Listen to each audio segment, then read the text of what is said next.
Welcome back to news TV 84 break ਤੋਂ ਬਾਅਦ ਹੁਣ ਅਸੀਂ ਗੱਲਬਾਤ ਕਰਾਂਗੇ ਸ਼੍ਰੋਮਣੀ ਅਕਾਲੀ ਦਲ ਅੰਮ੍ਰਿਤਸਰ ਦੇ ਅਮਰੀਕਾ ਯੂਨਿਟ ਦੇ ਪ੍ਰਧਾਨ ਸਰਦਾਰ ਬੂਟਾ ਸਿੰਘ ਖੋਰ ਜੀ ਨਾਲ ਜਿਹੜੇ ਕਿ ਇਸ ਵੇਲੇ ਸਾਡੇ ਨਾਲ ਫੋਨ ਲਾਈਨ ਤੇ ਜੁੜ ਚੁੱਕੇ ਨੇ। ਜੀ ਵੀਰ ਜੀ, ਵਾਹਿਗੁਰੂ ਜੀ ਕਾ ਖਾਲਸਾ ਵਾਹਿਗੁਰੂ ਜੀ ਕੀ ਫਤਿਹ।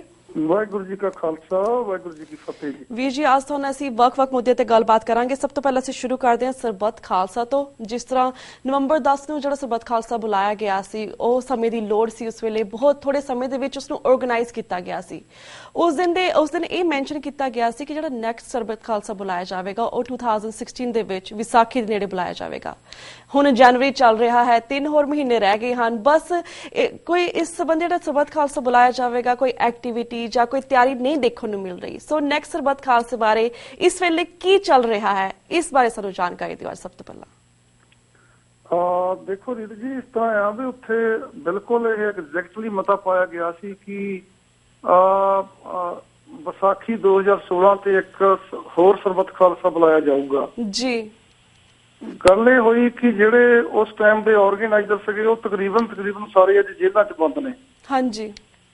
ਸੋ ਮੇਰਾ ਖਿਆਲ ਹੈ ਵੀ ਪਾਰਟੀ ਦੀ ਕਾਫੀ ਐਕਟੀਵਿਟੀ ਜਿਹੜੇ ਆਰਗੇਨਾਈਜ਼ਰ ਉਹਨਾਂ ਦੇ ਉੱਤੇ ਦੇਸ਼ ਧਰੋਹੀ ਦੇ ਕੇਸ ਲਾ ਦਿੱਤੇ ਗਏ ਤੇ ਪਾਰਟੀ ਦੇ ਸਾਡੇ ਸ਼੍ਰੋਮਣੀ ਅਕਾਲੀ ਦਲ ਅੰਮ੍ਰਿਤਸਰ ਦੇ ਬਹੁਤ ਵਰਕਰਾਂ ਦੇ ਉੱਤੇ 57 ਲਾ ਕੇ ਇਹਨਾਂ ਨੇ ਅੰਦਰ ਕਰ ਦਿੱਤੇ ਗਏ ਜੀ। ਤੇ ਪਾਰਟੀ ਕਾਫੀ ਇਹਨਾਂ ਕੰਮਾਂ ਦੇ ਵਿੱਚ ਵੀ ਉਲਝੀ ਰਹੀ ਤੇ ਹੋ ਸਕਦਾ ਮਤਲਬ ਮੈਨੂੰ ਵੀ ਇਹ ਮਹਿਸੂਸ ਹੋ ਰਿਹਾ ਕਿ ਜਿਹੜਾ ਸਰਬੱਤ ਖਾਲਸਾ 2016 ਵਾਲਾ ਜੀ ਉਹਦੀ ਅਜੇ ਢਿੱਲੀ ਚਾਲ ਹੈ। ਪਰ ਮੈਂ ਬੇਨਤੀ ਕਰਾਂਗਾ ਕਿ ਜਿਹੜੇ ਬਾਹਰਲੇ ਸਿੱਖ ਨੇ ਜਿਨ੍ਹਾਂ ਨੂੰ ਉਸ ਵੇਲੇ ਸ਼ਿਕਾਇਤ ਵੀ ਸੀਗੀ ਜੀ ਵੀ ਜਿਹੜਾ ਸਰਬੱਤ ਖਾਲਸਾ ਇੱਕ ਤਾਂ ਜਾਂ ਉਹਦਾ ਨਾਮ ਬਦਲ ਦਿੱਤਾ ਜਾਵੇ ਜਾਂ 10 ਦਿਨ ਜਾਂ 20 ਦਿਨਾਂ ਨੂੰ ਲੇਟ ਕਰ ਦਿੱਤਾ ਜਾਵੇ। ਬਹੁਤ ਕਾਹਲੀ 'ਚ ਰੱਖ ਦਿੱਤਾ ਗਿਆ। ਮੈਂ ਉਹਨਾਂ ਵੀਰਾਂ ਨੂੰ ਵੀ ਅਪੀਲ ਕਰਾਂਗਾ ਕਿ ਅਸੀਂ ਹੁਣ ਸਮਾਂ 2-3 ਮਹੀਨੇ ਦਾ ਹੈਗਾ ਹਾਂਜੀ ਤੇ ਉਹ ਇਸ ਕੰਮ ਦੇ ਵਿੱਚ ਜ਼ਰੂਰ ਹੱਥ ਵਢਾਉਣ ਤਾਂ ਕਿ ਜਿਹੜਾ ਮਤਲਬ ਹੈਗਾ ਆਪਾਂ ਟਾਈਮ ਸਿਰ ਇਹ ਸਰਬੱਤ ਖਾਲਸੇ ਨੂੰ ਮਤਲਬ ਬੁਲਾ ਸਕੀਏ।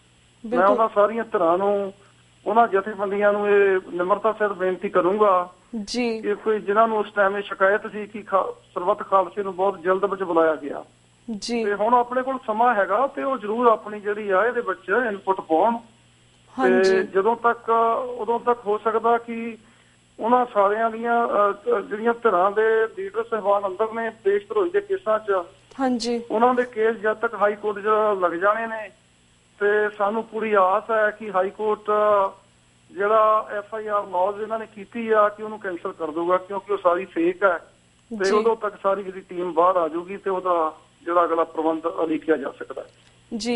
ਜਿਸ ਤਰ੍ਹਾਂ ਵੀ ਜੀ ਤੁਸੀਂ ਗੱਲ ਕੀਤੀ ਕੇਸਿਸ ਦੇਸ਼ ਤੋਂ ਕੇਸਿਸ ਕੀਤੀ, ਜਿਸ ਤੋਂ ਗੱਲ ਕੀਤੀ ਕਿ ਕਾਫੀ ਸਾਰੇ ਸਾਡੇ ਆਗੂ ਵੀ ਅੰਦਰ ਨੇ, ਜਥੇਦਾਰਾਂ ਨੂੰ ਅਰੈਸਟ ਕੀਤਾ ਗਿਆ ਹੈ, ਕੇਸਿਸ ਪਾਏ ਗਏ ਨੇ। ਤੁਸੀਂ ਕਹਿੰਦੇ ਕਿ ਸ਼ਾਇਦ ਜਦ ਤੱਕ ਸ਼ਾਇਦ ਕੇਸਿਸ ਖਤਮ ਹੋਣ, ਪਰ ਹੁਣ ਇਹਨਾਂ ਦੇ ਇਸ ਵੇਲੇ ਕੇਸ ਦੀ ਕੀ ਅਪਡੇਟ ਹੈ? ਲਾਈਕ ਆਰ ਦੇ ਲਾਈਕ ਆਲ ਆਫ them? ਦੇਖੋ ਜੀ ਇਸ ਤਰ੍ਹਾਂ ਹੈ ਕਿ ਕਾਫੀ ਸਾਡੇ ਵਰਕਰਾਂ ਤੇ 57 ਪਾਈ ਆ, ਕੁਛ ਤਾਂ ਥੱਲੇ ਵਾਲੀਆਂ ਲੋਅਰ ਕੋਰਟਸ ਨੇ ਉਹ ਕੈਂਸਲ ਵੀ ਕੀਤੀਆਂ ਜੀ। ਬਾਕੀ ਕੇਸ ਚੱਲ ਰਹੇ ਨੇ, 57 ਦੀਆਂ ਤਾਂ ਜ਼ਮਾਨਤਾਂ ਮਿਲ ਗਈਆਂ ਨੇ ਹਾਂਜੀ। ਪਰ ਜਿਹੜੇ ਸਾਡੇ ਆਰਗੇਨਾਈਜ਼ਰ ਸੀ ਉਹਨਾਂ ਦੇ ਉੱਤੇ 3 ਜਥੇਦਾਰ ਸਾਹਿਬਾਨਾਂ ਦੇ ਉੱਤੇ ਵੀ ਇਹਨਾਂ ਨੇ ਸੰਗੀਨ ਦੋਸ਼ ਲਾਏ ਨੇ ਦੇਸ਼ ਧਰੋਹੀ ਦੇ ਜੀ।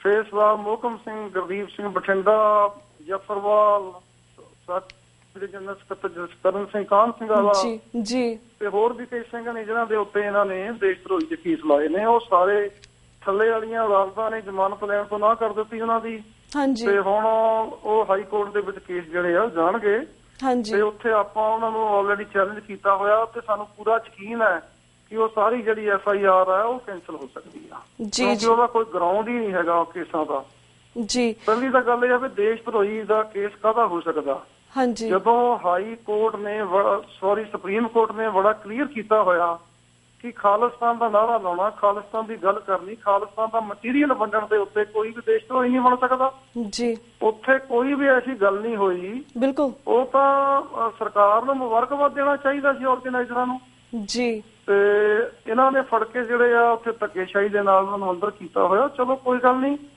ਇਹ ਮਤਲਬ ਜਿਹੜਾ ਸਮੇਂ ਦੇ ਨਾਲ ਸਰਕਾਰਾਂ ਕਰਦੀਆਂ ਆਈਆਂ ਨੇ ਹਾਂਜੀ ਤੇ ਜਿਹੜੀਆਂ ਸੰਘਰਸ਼ੀਲ ਜਥੇਬੰਦੀਆਂ ਨੇ ਉਹ ਮਤਲਬ ਇਹ ਸਾਰੇ ਨੂੰ ਸਵੀਕਾਰ ਕਰਕੇ ਤੁਰੀਆਂ ਹੋਈਆਂ ਨੇ ਤੇ ਪੰਥ ਦੀ ਜਿਹੜੀ ਗੱਲ ਹੈ ਨਾਲੇ ਜ਼ਬਰ ਜ਼ੋਰ ਦੇ ਨਾਲ ਮੈਂ ਸਮਝਦਾ ਕਿ ਸਿੱਖਾਂ ਨੂੰ ਕਦੇ ਵੀ ਦਬਾਇਆ ਨਹੀਂ ਜਾ ਸਕਦਾ ਬਿਲਕੁਲ ਤੇ ਹੁਣ ਇਹ ਗਰਾਊਂਡ ਲੈਵਲ ਲੜਾਈ ਜਾ ਚੁੱਕੀ ਆ।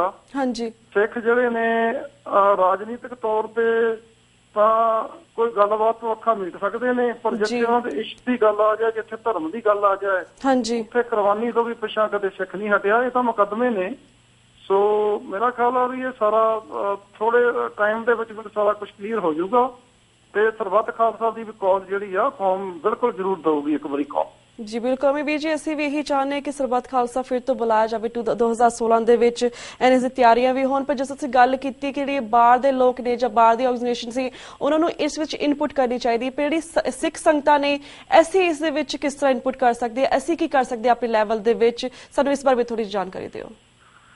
ਦੇਖੋ ਰੀਤ ਜੀ, ਮੈਂ ਸਭ ਤੋਂ ਪਹਿਲੀ ਗੱਲ ਇਹ ਆ ਵੀ ਨਿਮਰਤਾ ਸਾਹਿਬ ਨਾਲ ਬੇਨਤੀ ਕਰੂੰਗਾ ਪੂਰੀ ਸਿੱਖ ਕੌਮ ਨੂੰ ਜੀ 2016 ਦੇ ਵਿੱਚ ਭਾਵੇਂ ਅਸੀਂ ਸਰਬੱਤ ਖਾਲਸਾ ਕਰਕੇ ਜਥੇਦਾਰ ਸਹਿਬਾਨ ਨਿਯੁਕਤ ਕਰਕੇ ਜਦੋਂ ਨੱਕ ਦੇ ਵਿੱਚ ਦਮ ਆ ਗਿਆ ਸੀ ਕੌਮ ਦੇ ਵਿੱਚ ਜੀ ਤੇ ਸਿੱਖ ਕੌਮ ਦੇ ਕੋਲ ਕੋਈ ਚਾਰਾ ਨਹੀਂ ਸੀ ਰਹਿ ਗਿਆ ਸਰਬੱਤ ਖਾਲਸਾ ਬਣਾਉਣ ਤੋਂ ਬਗੈਰ।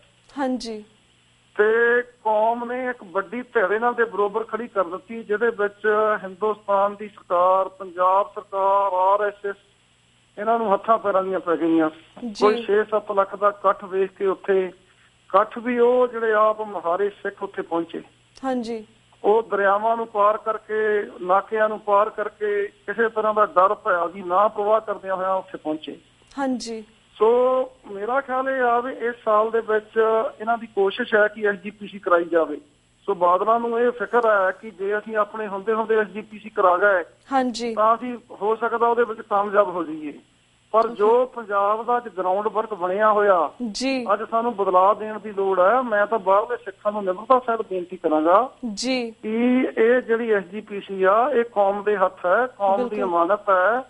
ਇਹ ਅਸਲ ਅਕਾਲੀਆਂ ਦੇ ਹੱਥ ਹੋਣੀ ਚਾਹੀਦੀ ਆ, ਤਾਂ ਕਿ ਜਿੱਥੇ ਧਰਮ ਦੀ ਸੇਵਾ ਹੋ ਸਕੇ, ਉੱਥੇ ਬੇਰੁਜ਼ਗਾਰਾਂ ਨੂੰ ਨੌਕਰੀਆਂ ਮਿਲ ਸਕਣ, ਉੱਥੇ ਜਿਹੜੇ ਸ਼੍ਰੋਮਣੀ ਕਮੇਟੀ ਦੇ ਹਸਪੀਟਲ ਨੇ ਉੱਥੇ ਗਰੀਬਾਂ ਦਾ ਇਲਾਜ ਹੋ ਸਕੇ, ਉੱਥੇ ਜਿਹੜੇ ਸ਼੍ਰੋਮਣੀ ਕਮੇਟੀ ਦੇ ਸਿੱਖਿਆ ਕੇਂਦਰ ਨੇ, ਮਤਲਬ ਕਾਲਜ ਨੇ, ਉੱਥੇ ਗਰੀਬ ਸਿੱਖਾਂ ਨੂੰ ਜਿਹੜੀ ਆ ਉੱਥੇ ਉਚੇਰੀ ਵਿਦਿਆ ਦਿੱਤੀ ਜਾਵੇ।